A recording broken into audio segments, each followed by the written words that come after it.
This is the untold story of how Aptera Motors is licensing revolutionary solar technology that could transform everything from airport baggage carts to ocean-going vessels. And here's what nobody's talking about. This might be bigger than the vehicle they originally set out to build. What you're about to discover will completely change how you think about the future of transportation. In June 2024, Aptera Motors made an announcement that caught everyone off guard. The company, famous for their futuristic three-wheeled solar vehicle, revealed they were launching a completely new business, licensing their solar technology to other industries. But here's what makes this fascinating. What most people missed in the headlines. This wasn't a desperate pivot. This was always the plan. Steve Fambro, Aptera's co-CEO, and a former senior electrical engineer at Illumina, understood something crucial from his biotech days.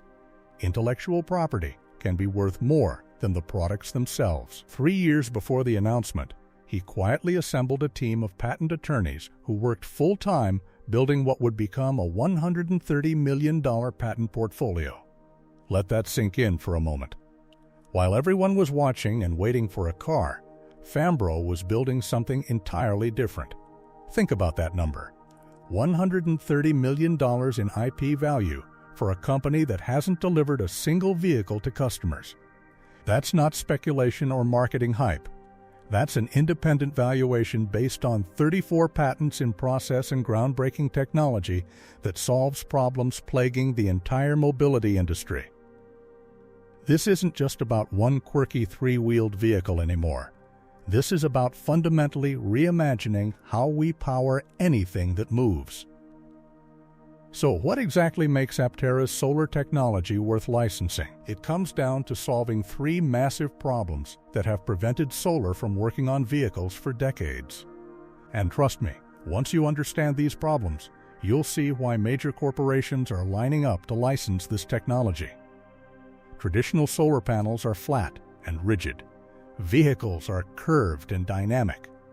This fundamental mismatch has plagued engineers for years. Aptera developed what they call 3D solar technology, panels that can conform to complex shapes like hoods, fenders, and curved surfaces while maintaining efficiency. This isn't just bending a panel and hoping it works. It's engineering cells that can curve without creating microcracks that would destroy them within months. The precision required here is extraordinary. We're talking about material science at the molecular level, ensuring that every time the panel flexes with the vehicle's movement, it doesn't accumulate the kind of damage that would render it useless. You know those solar panels you see on some RVs?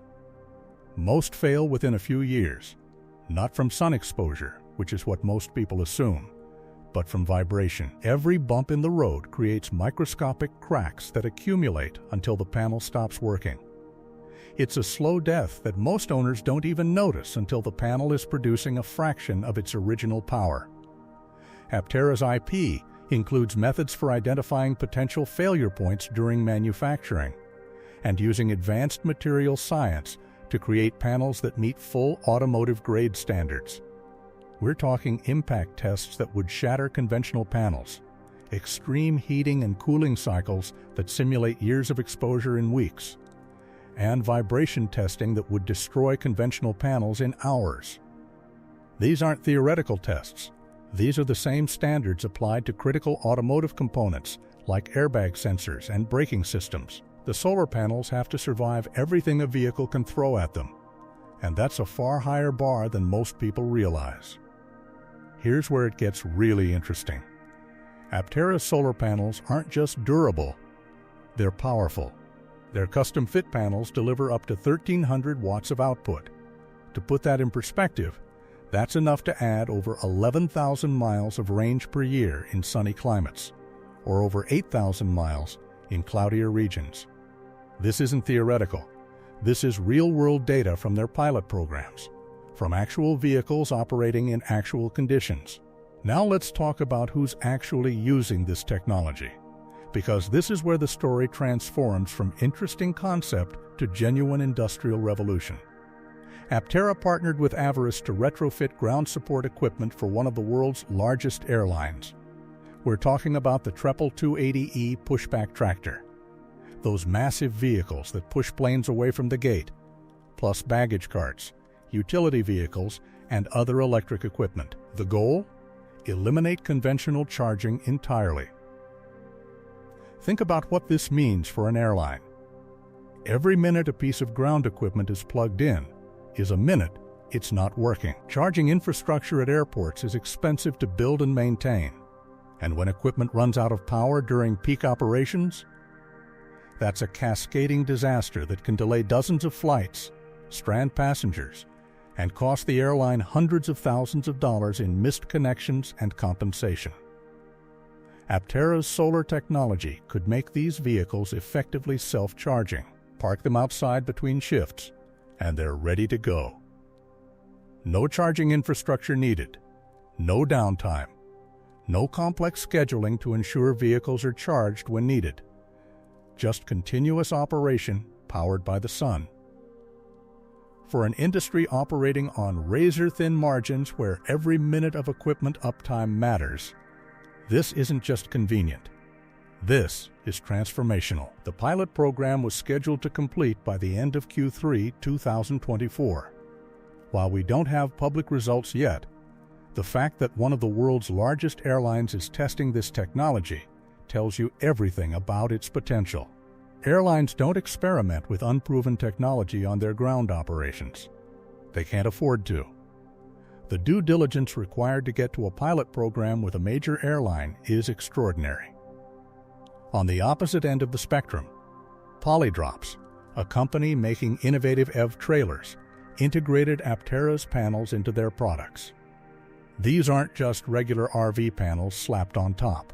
These are custom-fit, 1,300-watt systems designed for extended off-grid trips.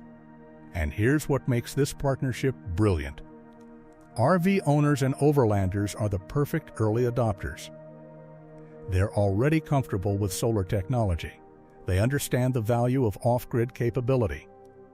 And they're willing to pay premium prices for products that actually work. The Aptera panels are significantly lighter than traditional glass panels, maintain a low profile for better aerodynamics and aesthetics, and deliver enough power for serious off-grid living. We're talking running refrigerators, charging devices, and powering climate control without ever plugging in. Imagine traveling through remote areas for weeks, completely independent of campground hookups or generator noise. That's not a fantasy anymore. That's what this technology enables. But aviation and RVs are just the beginning. Aptera has publicly stated plans to expand into aerospace, logistics, marine, and more. Let's break down what this could mean, because each of these markets represents a multi-billion-dollar opportunity. Imagine drones or electric aircraft with self-charging capabilities. Long-endurance surveillance drones that don't need to land for recharging. Electric vertical takeoff and landing vehicles that extend their range through continuous solar charging during flight. This isn't science fiction. This is the logical next application for lightweight, high-efficiency curved solar panels. The aerospace industry is already investing billions in electric propulsion. The limiting factor has always been energy storage and range. Solar technology that can conform to aircraft surfaces and continuously generate power during flight changes the equation entirely. Delivery vans, shuttle buses, last-mile delivery vehicles, these are perfect candidates for Aptera's technology. Most logistics vehicles have predictable routes under 100 miles per day and spend significant time parked during daylight hours. Adding 30-40 miles of solar range per day could eliminate most charging stops entirely. Think about what that means for a delivery company operating thousands of vehicles. Fambro himself explained the value proposition. Those are all opportunities where our technology can really move the needle. Reduce the number of chargers that need to be installed, or even remove the need, in some cases, of the vehicle needing to be charged. For fleet operators, the math is compelling. Less charging infrastructure means lower capital costs. Less time charging means better vehicle utilization. And for companies with sustainability goals, it's a way to genuinely reduce their carbon footprint, not just offset it with credits or green marketing. Here's one that's particularly intriguing: boats. Many waterways now require electrification to reduce pollution. Iconic locations like Lake Tahoe and parts of Europe are banning combustion engines on the water. But charging infrastructure at marinas is expensive and often impractical. You can't just install charging stations in the middle of a lake. Solar-powered boats aren't new, but they've always been hampered by the same problems: flat panels that don't conform to hull shapes, fragile systems that can't handle marine environments, and insufficient power output. Aptera's automotive-grade durability standards and 3D solar technology could solve all three problems. Picture a sailboat with solar-integrated hull surfaces, or electric water taxis that continuously charge while operating in sunny climates. Imagine ferry services in coastal cities running entirely on solar power, never needing to dock for charging. Now let's talk about why this licensing strategy is so smart from a business perspective. Because this is where you start to see the genius of what Fambro planned years ago. Building a car company is brutally capital intensive. You need hundreds of millions, often billions of dollars to reach scale manufacturing. Even with Aptera's simplified 6-component body design and streamlined manufacturing approach, they still need significant funding. Tesla nearly went bankrupt multiple times before achieving profitability. Rivian has burned through over $10 billion. The automotive graveyard is filled with companies that had great technology but couldn't survive the cash requirements of scaling production.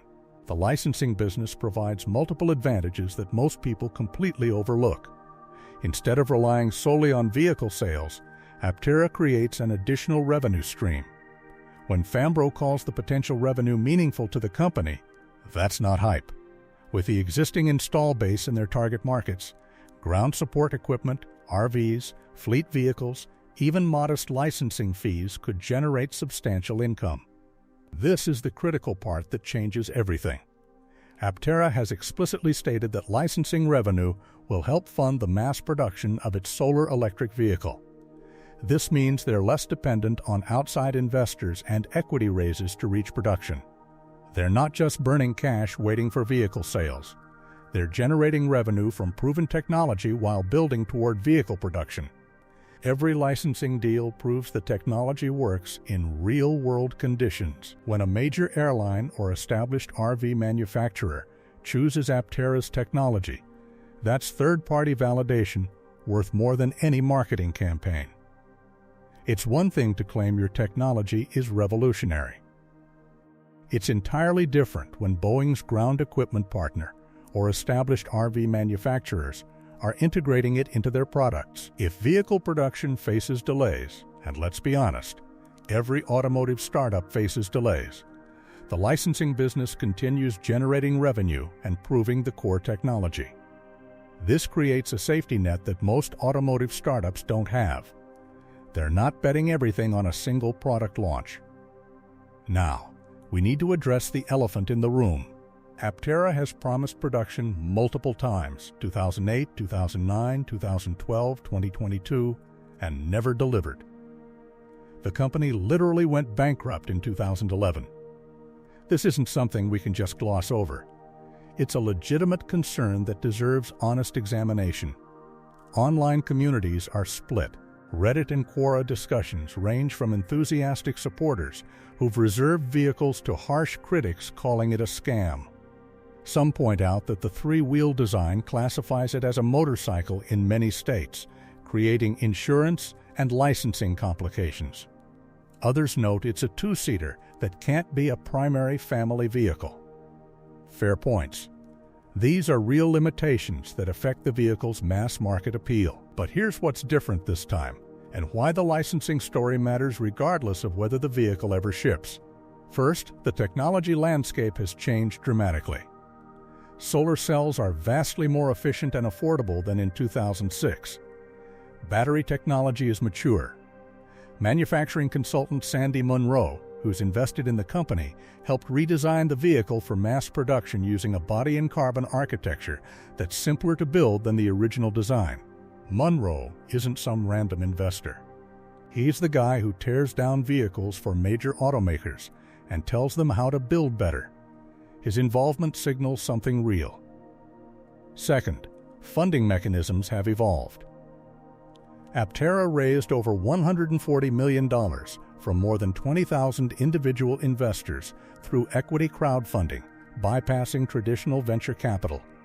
They have over 50,000 reservations.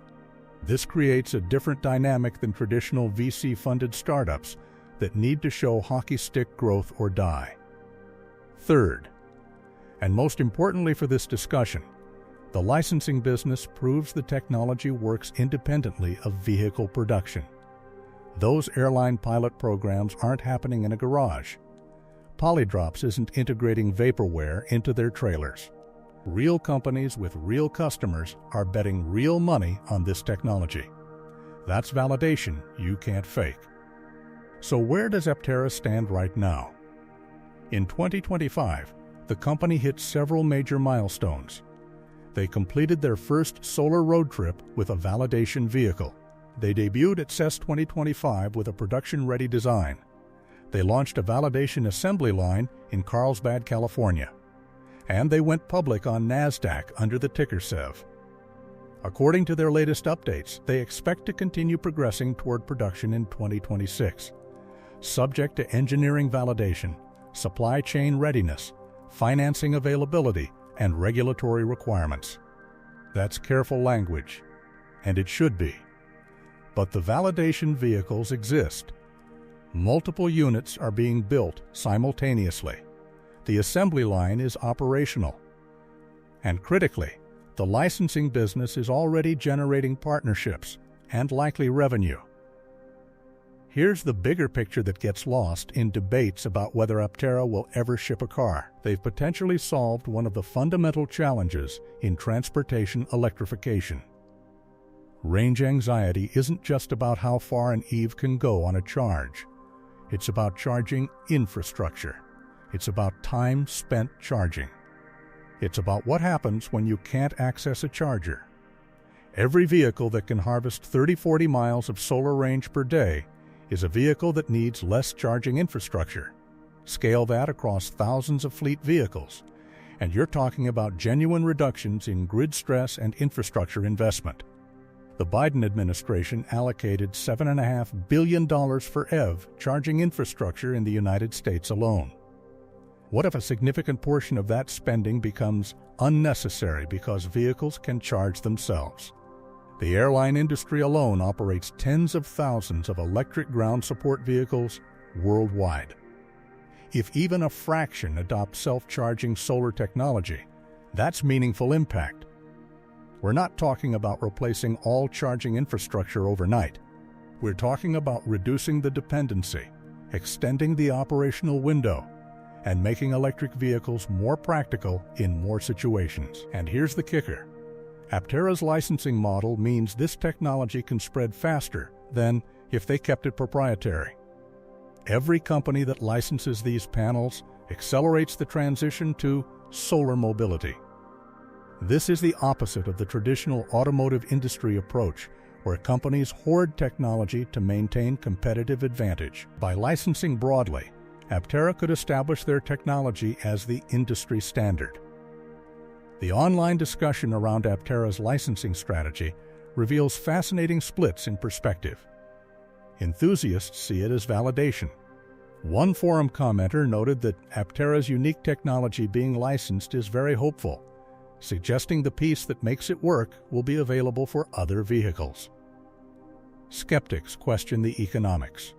Detailed breakdowns on EV forums calculate that at current pricing, solar panels might take 15+ years to pay for themselves through electricity savings alone.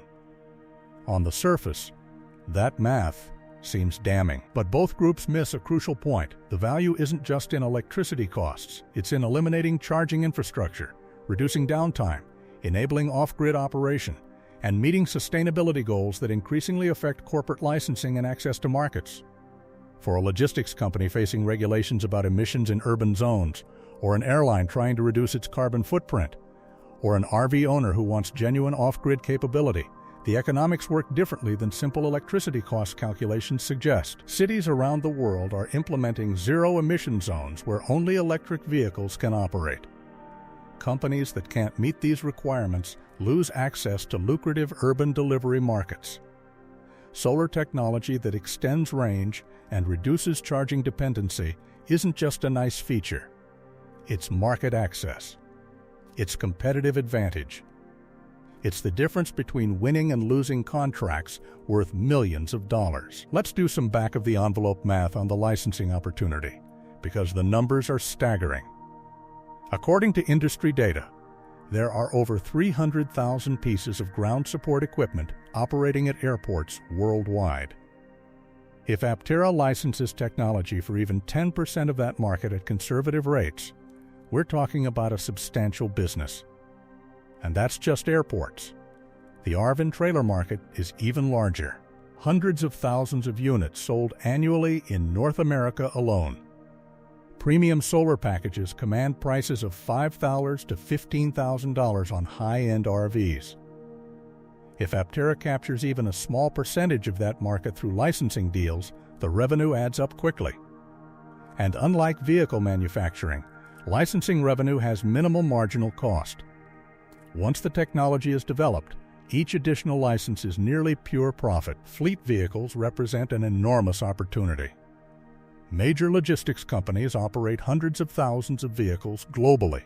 Amazon alone has over 100,000 delivery vehicles. FedEx and UPS operate similar fleets. Even small penetration in this market represents significant licensing revenue. When Fambro says the licensing business is meaningful to the company, he's not exaggerating. This could genuinely become a revenue stream comparable to or exceeding vehicle sales, especially in the early years. Here's a contrarian thought that might change how you see this entire story. What if Aptera becomes more valuable as a solar technology company than as a vehicle manufacturer? Building vehicles is hard.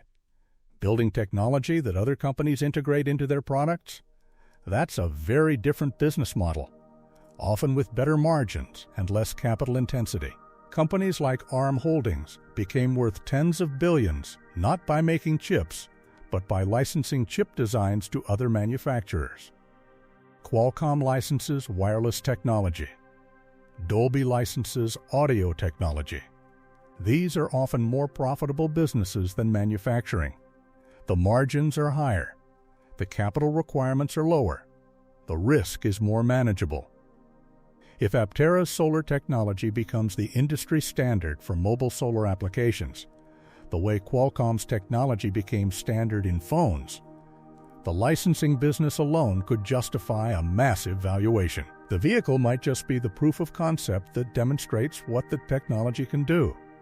It might be the world's most expensive demonstration unit, designed to showcase technology that generates billions in licensing revenue across dozens of industries. Think about that for a moment.